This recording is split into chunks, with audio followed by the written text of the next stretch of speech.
It's a, oh, wow, that's an old picture. It looks mostly like me. Well, I pulled it off the internet, and it was from Buckley. It's on the internet. You're out there. Yikes. You're Yikes. welcome to send any. It was, yeah, I might have to update that one. It was nice to come into the Jane Goodall, and then we did the Dolphins, and then we did Blue Boat Home. It was like way down here, then way out here. A little perspective. I really appreciate you guys having me back in the pulpit. I really appreciate the fact, too, that the weather's turning cooler, although it's been rainy at my house, and it was crazy the way here. It was sprinkling at my house. I hit a couple squall lines. I saw bright sunny spots. I hit spots where the road was wet, but the air was dry. It was raining when I got here. The sun was out a minute ago, and now it's clouding up again. I don't know what's up with that, but Welcome to Florida. yeah, especially in the fall. A couple of weekends ago, the weather was not great, but my husband was sitting in the living room, and he was watching the Charlie Sheen documentary, if you haven't seen it, called AKA Charlie Sheen. Inspired title, I know. And I'm not one who really cares what movie stars do with their lives. I've never looked up to famous actors. I don't care who marries who, or who gets busted for whatever bad act. But it was wet outside, so all my outside chores were on hold. And my favorite place to sit and crochet is on the other end of the couch from where my dear husband was sitting. And so I ended up watching most of the Charlie Sheen documentary. So it wasn't really against my will, but I wouldn't say I necessarily chose it either. It wasn't my choice. And most of you probably remember his just super rise in Hollywood, his charm, his talent, the charisma.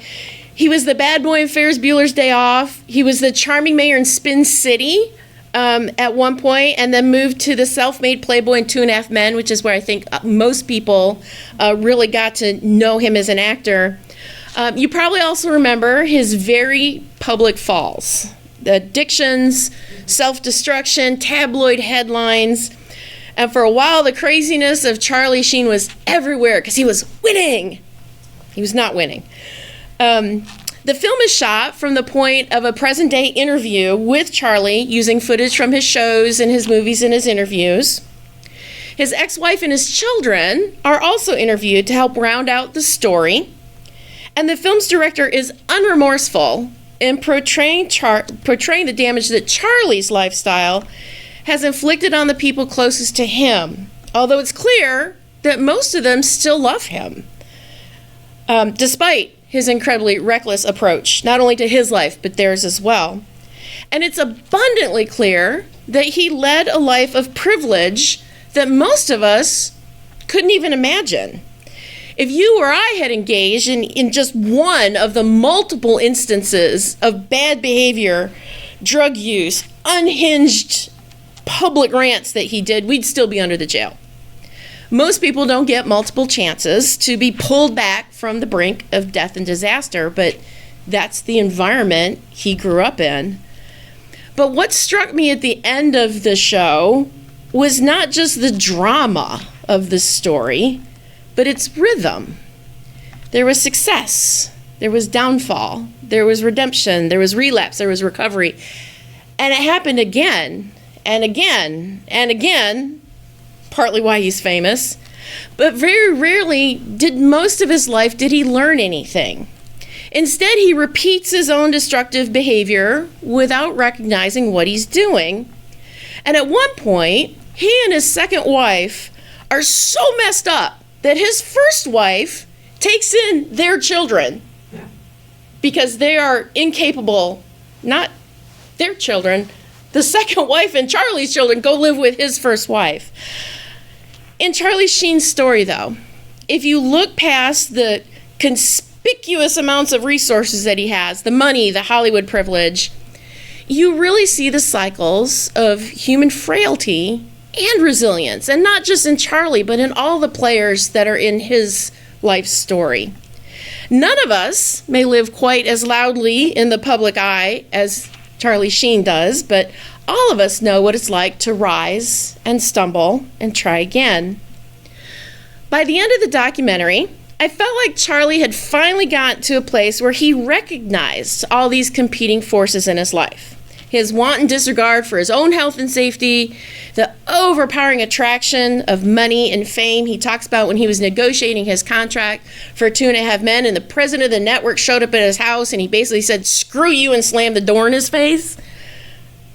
But also how powerful the love of your friends and family can be.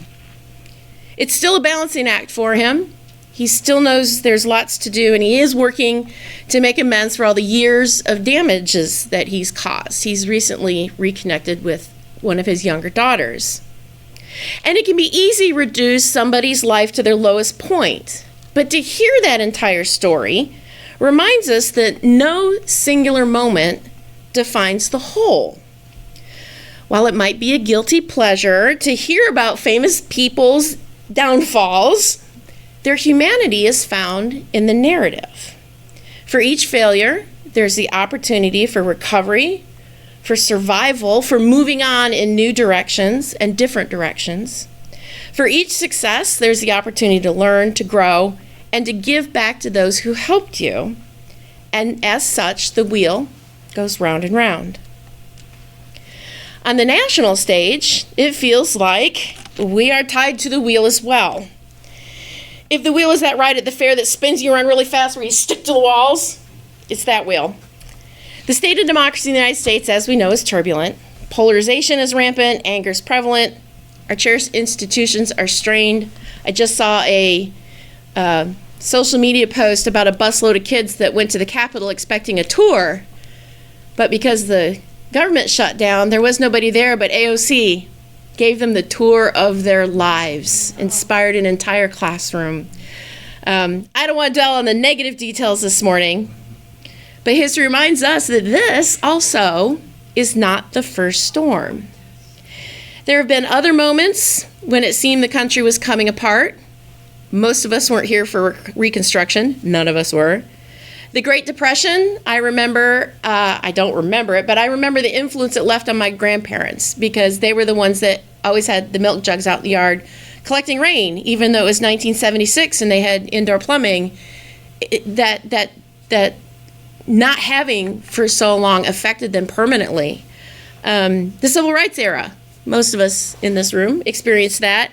And I remember writing papers in junior high about the Cold War and the terrifying possible outcomes of nuclear war between global superpowers. And I don't normally think about how that probably affects my worldview, but I'm sure it does. And even back in high school, I would type papers for my classmates because they'd pay me, and I was a good typer.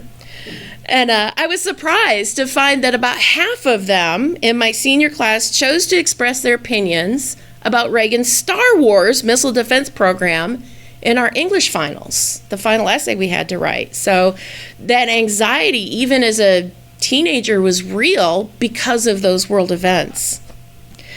But after every collapse, every great disruption, there have been renewals, reforms, rebirths, new commitments to the promise of liberty and justice for all.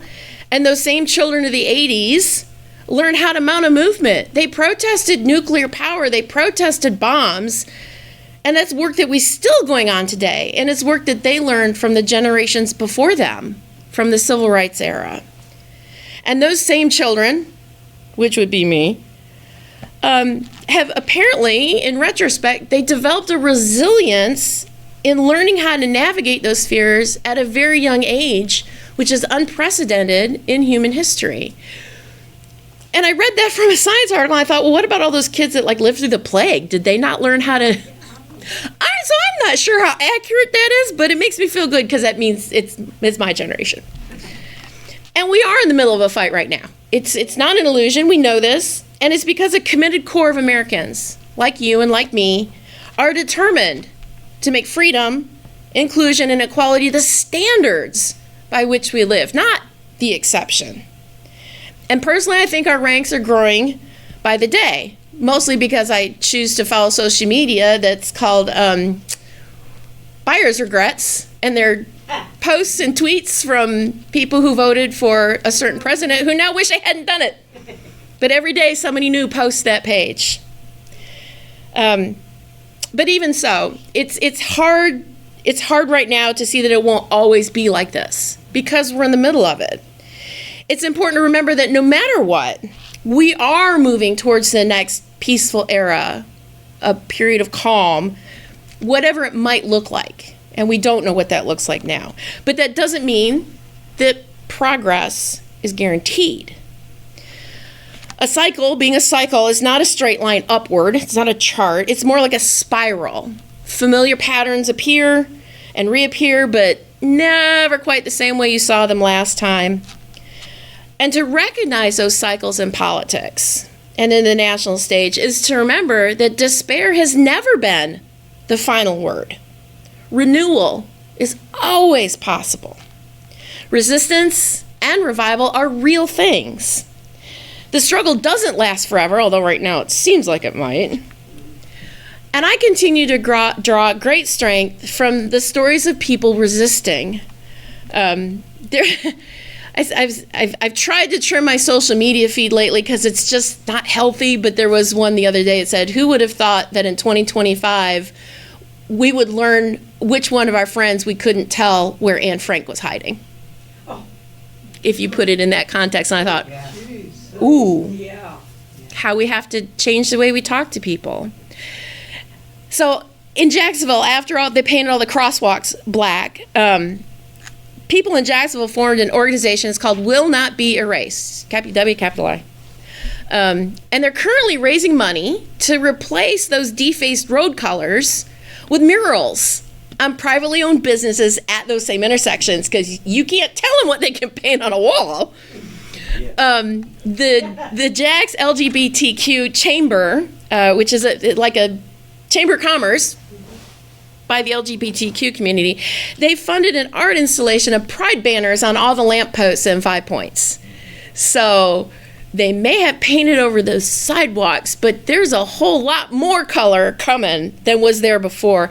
And I read yesterday that Orlando, because they keep trying to repaint the Pulse crosswalk and they keep going out there and painting black.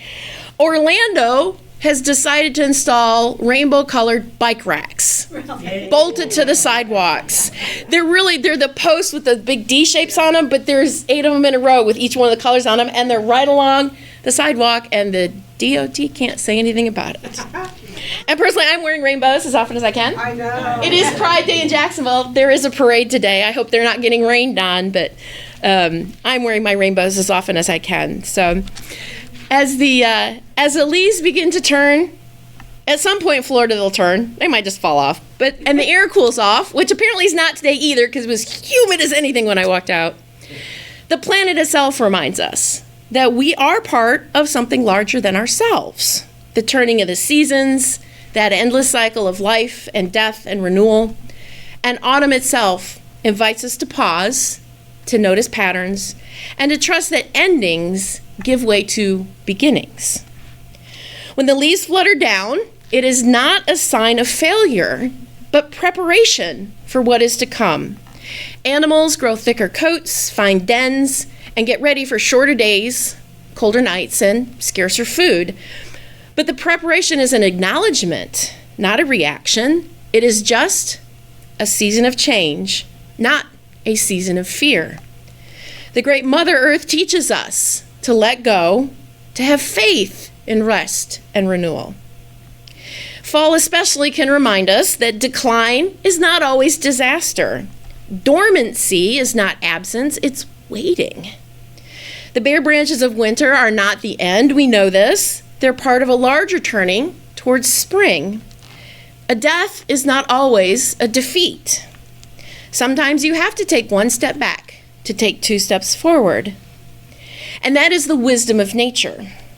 Allowing ourselves to step back and notice those recurring cycles allows us to absorb the same wisdom into our own lives. And as we move into fall and the trees release their leaves and what they no longer need, are there things in your life that you could release? Humans have always sought patterns in order to make sense of the world. One of my favorite things about humans is pareidolia. And every time I say my favorite thing about humans, it makes me feel like I'm a visiting alien. But one of my favorite things about us people It's the psychological phenomenon where your brain sees a face in an object that's not actually a face. Like, think about an electrical outlet that looks like a surprise person, or you see a face in the bark of a tree in the knot pattern, or a rabbit in a cloud formation. It's a survival instinct that has stuck with us even once we left our caves, because pattern recognition helps us differentiate the threats from the friends. And your human brain, my human brain, our human brain, is quite good at recognizing faces. So where information is missing, your brain is also very happy to fill in those gaps so it makes sense and it looks like a face, kinda, just while your electric outlets look surprised. From ancient astronomers mapping the heavens to theologians tracing the arc of salvation history, scientists studying ecosystems, and everyday people just trying to understand their own family dynamics like Charlie Sheen, we look for rhythms and patterns because they offer us comfort in several ways. Being able to identify how events might unfold gives us a sense of control over our environment. And once again, as the visiting alien, we humans love control over our environment. I mean, we're the people who invented traffic lights and padlocks. And picking up on the cycle of things also helps, whether you think so or not, to minimize anxiety. When you cipher out some behavior, you can create a framework for a response. Imagine if you've never had a root canal before. The unknown can be quite unnerving. It's scary. You don't know how it's going to hurt. You don't know how long it's going to take to feel better. But once you've done it once, you can better prepare yourself for the next time. So when you recognize, well, okay. I didn't say it was going to be easier. I said you'd be better prepared. You'll know what to expect. See, now I'm going to have to change it. Knowing that pain, either physical or emotional, isn't permanent allows us to feel less overwhelmed by negative experiences. For positive experiences, charting a pattern or seeing the cycle can help us see the progress that we're making. Whether you're trying to exercise more or learn the banjo, being familiar with what a setback feels like can actually help motivate you. Learning that progress isn't a straight line, just like a cycle isn't necessarily a perfect circle, reminds us that failure is also not permanent unless we let it be. One of my favorite sayings is, fall down 7 times, stand up 8. Which brings us back to Charlie Sheen. The Charlie Sheen documentary is at its core a story about falling down and getting back up again. Now, he's probably on a higher number than 7 and standing up 8 at this point. But in the same way, our national politics remind us that storms are real. Storms are real. The fight's real, but so are scintillating dawns after the dark night. Our newly arrived fall weather, which did not cooperate with this sermon today, teaches us that endings and beginnings are not enemies, they're partners. When we pay attention to cycles, we discover that we too are part of a larger whole. Our failures are not the end. Our divisions are not permanent, mostly. And our winters are not final. There will always be another chance for forgiveness, another opportunity to lift up our voice. There'll be another spring. To be a Unitarian Universalist is to hold on to hope without denying the reality. We don't close our eyes to brokenness, but we also don't lose sight of all the possibilities. So as the leaves fall this season, which eventually they will, let us remember what looks like loss may simply be transformation. What feels like an ending may just be a movement that's part of a larger rhythm. So may we trust in cycles. May we find comfort in the patterns. And may we live with hope, knowing that in our lives, in our nation, and in our world, renewal is always on the horizon. May it be so.